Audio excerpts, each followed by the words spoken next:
Hello everyone, welcome to my YouTube channel. इस video में हम साइंस के कुछ इम्पॉर्टेंट प्रश्नों को कवर करेंगे जो कि सभी प्रतियोगी परीक्षाओं में पूछे जाते हैं। तो चलिए वीडियो शुरू करते हैं। इसमें देखिएगा, सबसे पहले जीव विज्ञान का पिता किसे कहते हैं? तो जीव विज्ञान के पिता हैं अरस्तू। अगला देखिएगा, जीव विज्ञान का जनक। तो जीव विज्ञान का जनक अरस्तू को कहा जाता है।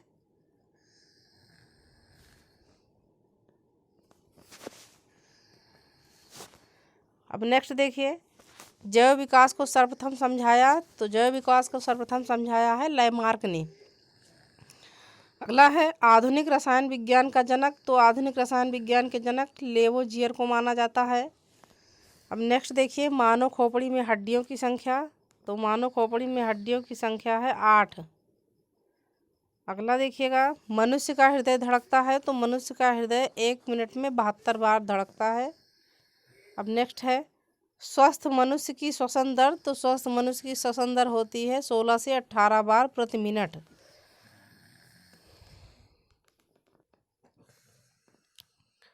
अगला है मस्तिष्क का वजन होता है। तो मस्तिष्क का वजन होता है 1350 ग्राम।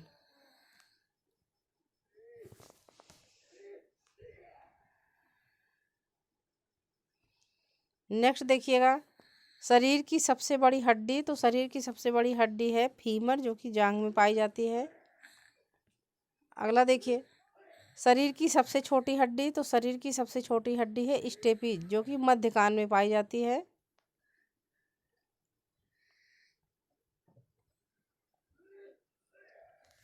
नेक्स्ट है शरीर में सबसे मजबूत हड्डी। तो शरीर में सबसे मजबूत हड्डी है जबड़े की हड्डी।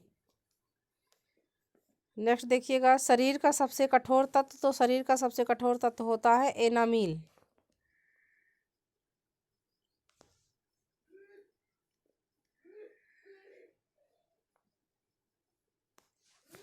अगला है मनुष्य के सौंदर्य का अध्ययन। तो मनुष्य के सौंदर्य के अध्ययन को हम कहते हैं केलोलॉजी।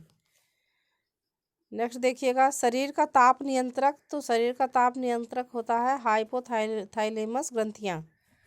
अगला है शरीर की सबसे बड़ी ग्रंथि। तो शरीर की सबसे बड़ी ग्रंथि है यकृत। नेक्स्ट है मनुष्य में पसलियाँ पाई जाती हैं। तो मनुष्य में पसलियाँ पाई जाती हैं 12 जोड़ी। नेक्स्ट देखिएगा, शरीर में हड्डियों की कुल संख्या। तो मानव शरीर में हड्डियों की कुल संख्या होती है 206। नेक्स्ट है मांसपेशियों की कुल संख्या। तो मांसपेशियों की कुल संख्या होती है 639। अगला देखिएगा, मस्तिष्क का बड़ा भाग। तो मस्तिष्क का बड़ा भाग कहलाता है परम मस्तिष्क, जिसको हम कहते हैं सेरेब्रम।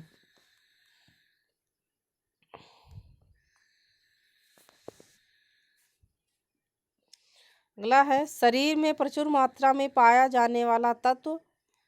तो मानव शरीर में प्रचुर मात्रा में पाया जाने वाला तत्व है कार्बन। अगला है मानव का विकास एवं परंपराओं से संबंधित।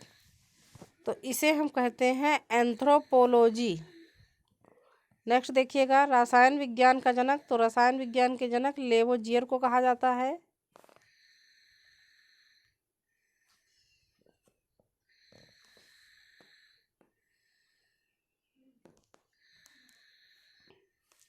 अब अगला है गैसों के विसरण का नियम। तो गैसों के विसरण का नियम दिया है ग्राहम ने।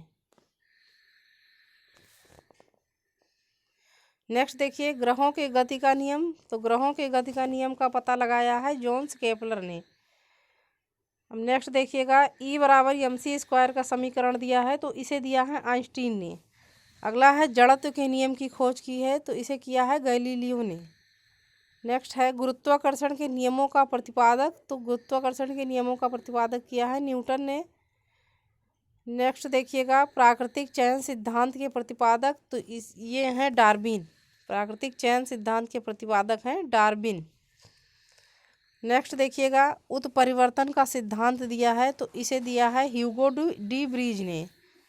अगला है नेचुरल सिलेक्शन, प्राकृतिक चयन का सिद्धांत। तो इसे दिया है डार्विन ने। नेक्स्ट देखिए, विकास के सिद्धांत के प्रतिपादक। तो विकास के सिद्धांत के प्रतिपादक हैं चार्ल्स डार्विन।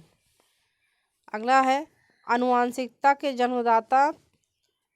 तो आनुवांशिकता के जन्मदाता हैं ग्रेगर मेंडल। नेक्स्ट है, मेंडल ने अपने प्रयोग के लिए चयन किया, तो इन्होंने अपने प्रयोग के लिए चयन किया है मटर के पौधे का।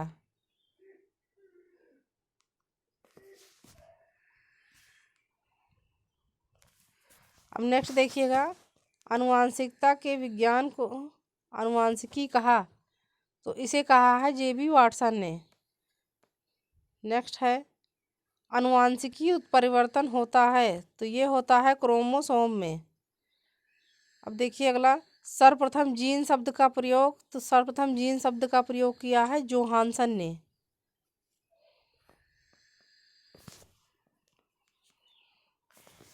अगला देखिएगा, जीन उपस्थित होते हैं, तो जीन उपस्थित होते हैं गुणसूत्रों में।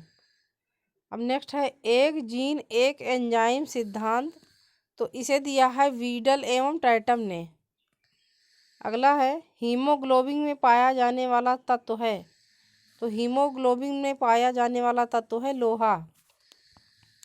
नेक्स्ट देखिएगा, हीमोग्लोबिन यौगिक है, तो हीमोग्लोबिन प्रोटीन का यौगिक है।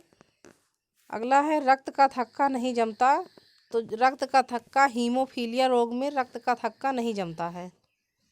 नेक्स्ट देखिएगा, शरीर के अंदर रक्त को जमने से रोकता है, तो शरीर के अंदर रक्त को जमने से रोकता है ड्यूपायरीन। नेक्स्ट पॉइंट है, हिपैरीन प्रोटीन का उत्पादन होता है, तो इसका उत्पादन होता है यकृत द्वारा। अगला है, रक्त का थक्का जमने में सहायक होता है, तो रक्त का थक्का जमने में सहायक होता है प्लेटलेट्स।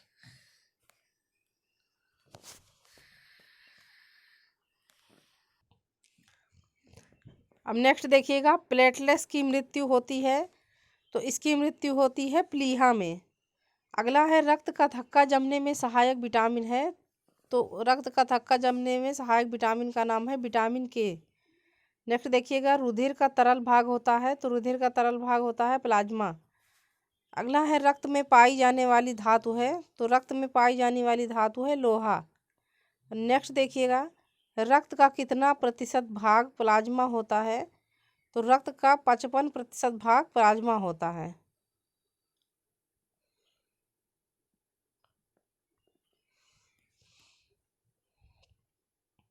अब नेक्स्ट है, पदार्थ की चौथी अवस्था, तो पदार्थ की चौथी अवस्था प्लाज्मा कहलाती है। अगला है, खून का रंग लाल होता है, तो खून का रंग लाल होता है हीमोग्लोबिन के कारण। नेक्स्ट देखिएगा, ब्लड बैंक कहलाता है, तो ब्लड बैंक प्लीहा को कहते हैं। ब्लड का कब्रिस्तान, तो ब्लड का कब्रिस्तान प्लीहा को ही कहा जाता है। अगला देखिएगा, ब्लड बैंक में खून सुरक्षित रखा जाता है, तो इसे रखा जाता है -40 डिग्री फ़ारेनहाइट पर। अब नेक्स्ट है, रक्त समूह होते हैं, तो ये देखिएगा, रक्त समूह होते हैं ए बी, ए बी तथा ओ। अब अगला देखिए, रक्त समूह की खोज की, तो इस रक्त समूह की खोज किया है लैंड स्टीनर ने। नेक्स्ट पॉइंट देखिएगा, सर्वदाता रक्त समूह, तो सर्वदाता रक्त समूह ओ को कहा जाता है।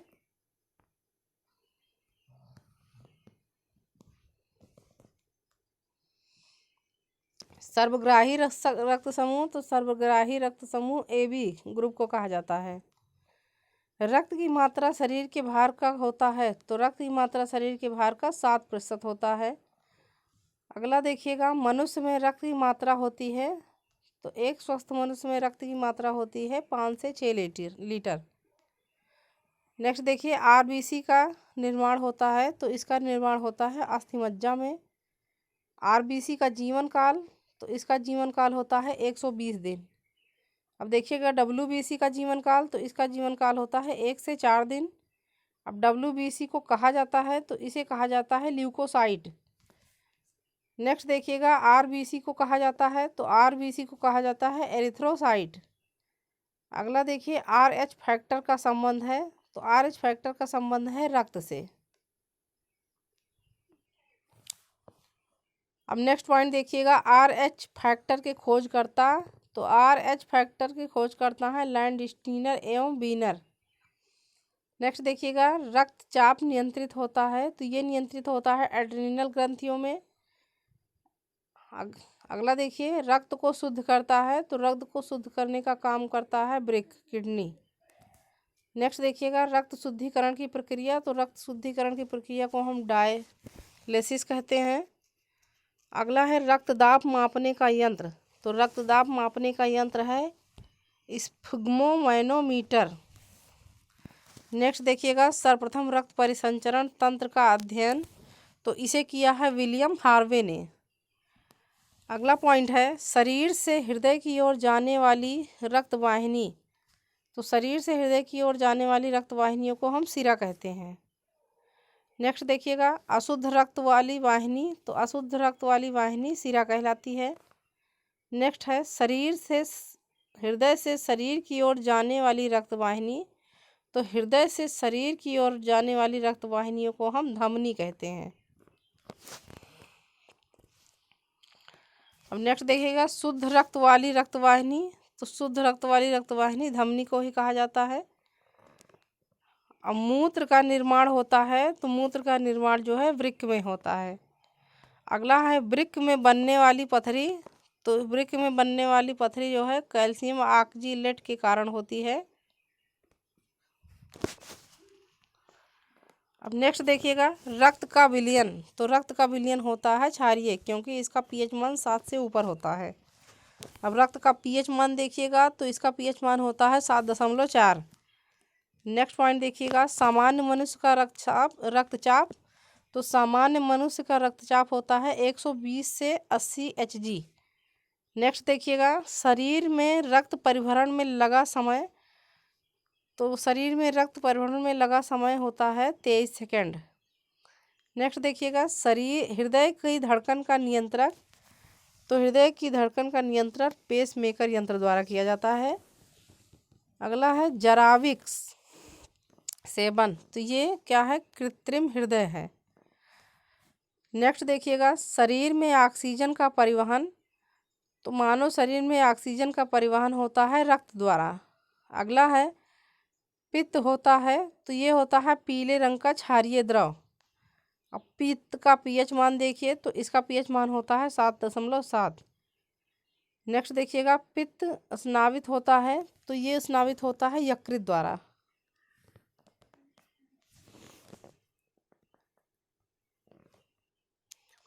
अब अगला है लीवर में भविष्य के लिए भंडारित रहता है।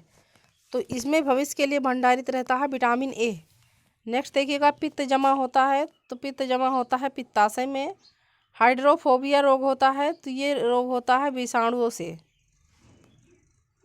अगला देखिएगा विषाणु की खोज किसने की। तो इस विषाणुओं की खोज किया है इवानोवस्की ने। अब विषाणुओं का अध्ययन। तो विषाणुओं के अध्ययन को हम कहते हैं वायरोलॉजी। नेक्स्ट देखिएगा रानीखेत बीमारी फैलती है। तो रानीखेत बीमारी फैलती है वायरस द्वारा। नेक्स्ट है जंतुओं में होने वाला फूट एंड माउथ रोग। तो ये होता है विषाणुओं से। अगला है कवकों का अध्ययन कहलाता है। तो कवकों के अध्ययन को हम कहते हैं माइकोलॉजी। नेक्स्ट पॉइंट देखिएगा शैवालों की कोशिका भित्त बनी होती है। तो शैवालों की कोशिका भित्त बनी होती है सेल्यूलोज की। अगला है जीवाणु बैक्टीरिया की खोज। तो इसे किया है ल्यूवेनहोक ने। नेक्स्ट है ध्वनि का वेग सर्वाधिक होता है। तो ध्वनि का वेग सर्वाधिक होता है ठोस में। अगला पॉइंट देखिएगा ध्वनि की गति धीमी होती है। तो ध्वनि की गति धीमी होती है वायु में। नेक्स्ट है ध्वनि की चाल। तो ध्वनि की चाल होती है 760 मील प्रति घंटा या 332 मीटर प्रति सेकेंड।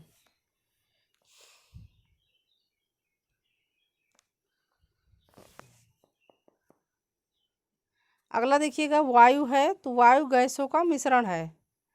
नेक्स्ट देखिए वायु गैस का गैस में विलयन। तो वायु क्या है, गैस का गैसों में विलयन है। नेक्स्ट देखिएगा ध्वनि तीव्रता की इकाई। तो ध्वनि तीव्रता की इकाई है डेसिबल, जिसको हम डीबी से निरूपित करते हैं। अगला है हवा का वाष्प घनत्व। तो हवा का वाष्प घनत्व होता है 14.4। अब प्रकाश वर्ष मात्रक है। तो प्रकाश वर्ष दूरी का मात्रक है। नेक्स्ट देखिएगा एक प्रकाश वर्ष बराबर। तो एक प्रकाश वर्ष बराबर होता है 9.46 गुणे 10⁻12 किलोमीटर।